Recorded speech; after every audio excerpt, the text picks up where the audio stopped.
لا یمسہ الا المطہرون. ترجمے عام آپ کو ملیں گے کہ ان کو کوئی نہیں چھو سکتا تا وقت کہ وہ پاک نہ ہو.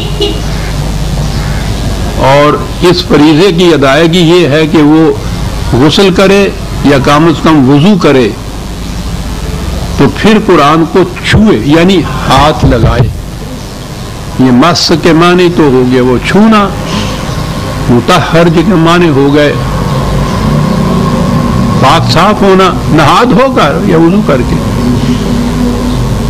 پہلی چیز تو یہ ہے کہ یہ ٹھیک ہے کہ جو چیز بھی آپ کے نزدیک باعظمت ہے اس کی عظمت کا اظہار کسی نہ کسی محسوس شکل میں ہوتا ہے. آپ جب کسی کو سلام کہتے ہیں تو اس کے ساتھ ہاتھ اٹھتا ہے ماتھے کی طرف. تحریم و تکریم میں تھوڑا سا سر جھکتا ہے. آپ ہاں کہتے ہیں تو غیر شعوری طور پر آپ ہاں کہتے ہیں. جب آپ نہ کہتے ہیں تو بالکل یک لفظ خود بخود سر یوں ہو جاتا ہے. یہ آپ کے دل کے جذبات بلکہ خیالات تک جو ہے اس کا اظہار غیر شعوری طور پر بھی آپ کے محسوس اجزاء کی اعضاء کی نقل و حرکت سے بھی ہو جاتا ہے. اسی طرح سے یہ میں سمجھتا ہوں کہ قرآن کی عظمت کی یہ کیفیت ہے کہ یہ نہیں ہے کہ گندے اور غلیظ ہاتھوں سے ناپاک طریق کے اوپر بھی ہو تو قرآن کو اس طرح سے پکڑ لے. ٹھیک ہے یہ بھی ایک چیز ہے، لیکن اتنی سی بات ہی نہیں ہے کہ یہ کیا آپ نے اور قرآن کا یہ جو حکم ہے اس کی تعمیل ہو گئی. وہ حکم تو کچھ اور دیتا ہے اس کے ساتھ. میں عرض کرتا ہوں کہ یہ اگر نہ بھی ہم کہیں کہ خدا نے کہا ہے کہ پاک اور صاف غسل کر کے ہاتھ دھو کے صاف قرآن کو ہاتھ لگاؤ، تو عقل انسانی کا بھی تقاضا یہ تھا کہ پاک و صاف ہو کے اتنی باعظمت کتاب کو یہ کھولے. لیکن وہ تو بات ہی کچھ اور کیا گیا ہے. یہ لفظ ہے یمسہ عربی زبان میں جس کو چھونا انہوں نے کہا. لمس بھی ہے عربی زبان میں، مس بھی ہے عربی زبان میں. لمس تو صرف چھونے کو کہتے ہیں. یہ جو مس ہے یہ آپ کے ہاں بھی استعمال ہوتا ہے اتفاق سے اردو میں کہ جی اسے تو لطیفہ سے مس تک بھی نہیں ہے. کیا معنی ہوتے ہیں اس کے؟ معنی ہم دوسری تو لفظوں میں کہتے ہیں کہ اس نے تو اسے چھوا تک نہیں. اس کے معنی یہ نہیں ہوتے کہ اس نے ٹچ نہیں کیا اس کو. اس کے معنی یہ ہوتے ہیں کہ ذرا بھی نہیں سمجھا، اسے اس کا ادراک ہی نہیں ہے، فہم ہی نہیں ہے، سمجھا ہی نہیں ہے، جانتا ہی نہیں ہے، ادراک ہی نہیں ہے. یہ معنی ہوتے ہیں. عربی زبان میں بھی لمس اور مس میں یہ فرق ہوتا ہے. مس کے بنیادی معنی ہی وہ طلب و جستجو اور پا لینا کسی چیز کو کہتے ہیں، حاصل کر لینا، ادراک ہونا اس کا. شرط اگلی یہ لگائی قرآن نے کہ اس کا ادراک کیسے ہو سکے گا. اب اگلے لفظ ہے مطہرون. ٹھیک ہے، طہور طہارت یہ لفظ جو ہے اس کے معنی جسمانی پاکیزگی کے بھی ہیں، لیکن جسمانی پاکیزگی نہیں. قرآن میں دیکھیے تو یہی لفظ ہے جسے ہم یہ طہارت کہتے ہیں، طہر کہتے ہیں.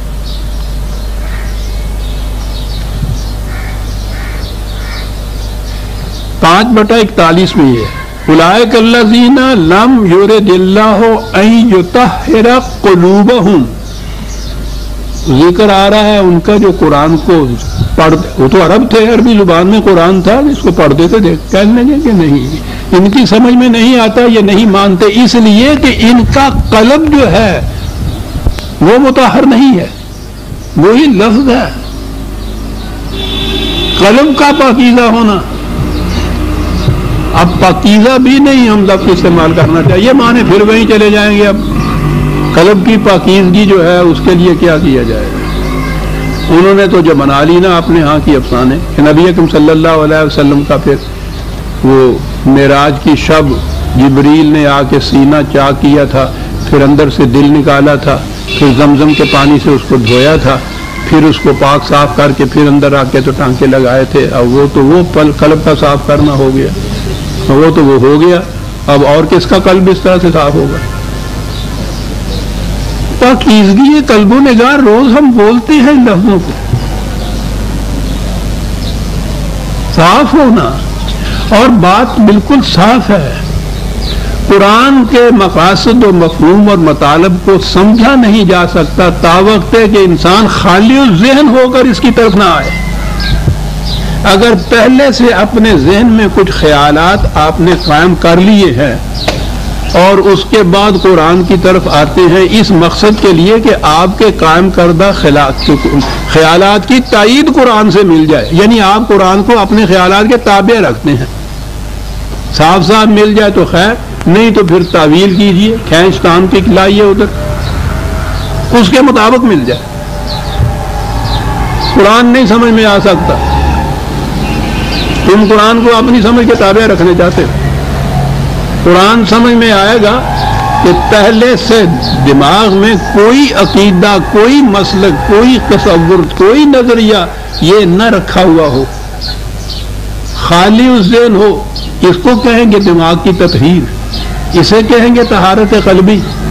طہارت کے معنی ہوتا ہے دور کرنا کسی علاج کا.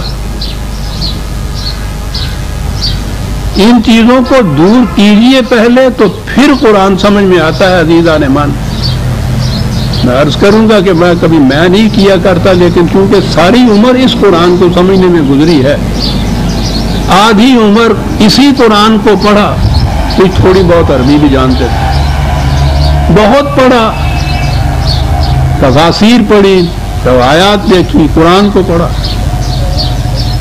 قرآن سمجھ میں نہیں آیا اس لیے کہ پہلے سے ذہن کے اندر معتقدات موجود تھے، وہ سارے دوران میں وہ اپنے مقام پہ جمے رہے. جہاں کسی طرح سے بنص صریح یا اشارتاً کنایتاً ان کی تائید میں کچھ مل گیا، سبحان اللہ ہم نے کہا. جہاں نہیں ملا ہم نے کہا کہ نہیں، ہم سمجھ نہیں سکے. بات تو وہی ٹھیک ہے جو ہمارے دماغ میں ہے.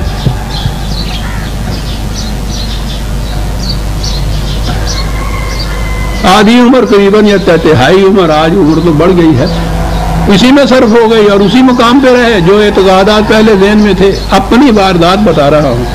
اور جب یہ بات سمجھ میں آئی کہ قرآن سمجھا اس صورت میں جائے گا، لا الہ پہلی ضرورت ہے صاحب اس کی. اس کے بغیر، لا الہ کے بغیر الا اللہ تک پہنچ ہی نہیں سکتا. وہ تو کیا پوچھتے ہو خدا تعالیٰ کی یہ کیا کر گیا؟ وہ دو فکروں میں، دو لفظوں کے اندر بات ساری کہہ گیا ہے. لا الہ ہے تطہیر قلب و دماغ. ہر قسم کا الہ دماغ سے الگ ہو جانا چاہیے. یوں خالی الذہن ہو کر قرآن کی طرف آئیے اور پھر دیکھیے کہ کس طرح الا اللہ سامنے نہیں آتا. لیکن جہاں صورت یہ ہو کہ کوئی شے قرآن کی جو ہے آپ کے کسی پہلے سے قائم کردہ عقیدے، کسی بزرگ یا اسلاف میں کسی کے قول، وہ بھی تو ہمارے ہاں یہ درجہ لیے ہوئے ہیں نا، اس کے خلاف ہوا اور آپ کانپ اٹھے کہ ہیں اس کے خلاف یہ بات نہیں نہیں نہیں نہیں میں سمجھا نہیں ہوں. بہرحال قرآن یہ نہیں کہہ سکتا، یعنی جو انہوں نے فرمایا ہوا حضور نے اس کے خلاف نہیں کہہ سکتا. عزیزان ایمان پہ سب سے پہلے تو اپنا حضور نکال لیا دماغ سے، پھر اس کے بعد ہر انسانی حضور کو دماغ سے نکالیے. پھر حضور باری تعالیٰ آئے گا، خالی مکان میں آئے گا، پہلے سے بسا ہوا ہوگا ذہن اور قلب کے اندر کوئی اور، تو وہ اس صورت میں نہیں آئے گا. یہاں عام طور پہ ہم اس مکان میں داخل نہیں ہوتے جہاں پہلے سے کوئی بسا ہوا ہو. پہلے کہتے ہیں کہ صاحب اس کرایہ دار کو نکالو پھر ہم جائیں گے اندر. قرآن اور اس کے بعد اگلی بات عزیزان ایمان، جب آپ کسی فرقے سے متعلق ہو جائیں گے تو قیامت تک قرآن سمجھ میں نہیں آئے گا. اسلام تو وہ ہوگا جو اس فرقے کے معتقدات ہیں، انہیں آپ چھوڑ ہی نہیں سکتے. قرآن کو کیا سمجھو گے؟ یہ تھی وہ مشکل. اور فرقہ پھر ایک نہیں، ان کے کہنے کے مطابق 72 ہوا، ویسے 72,000. تو قرآن کس طرح سمجھ میں آئے؟ یہ دشواری تھی جس کے ماتحت کہا کہ قرآن صرف تلاوت کے لیے ہے، اس سے ثواب ہوتا ہے،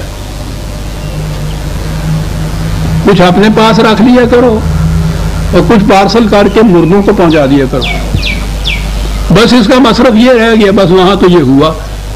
باقی رہا قرآن سے اسلام متعین کرنا، عقائد متعین کرنا، زندگی کے مقاصد متعین کرنا، یہ سارا کچھ جو ہے وہ روایات نے، فقہ نے، تفاسیر نے وہ کر دیا، وہ تمہارے فرقے نے کر دیا ہے تمہارے لیے، یوں کہیے نا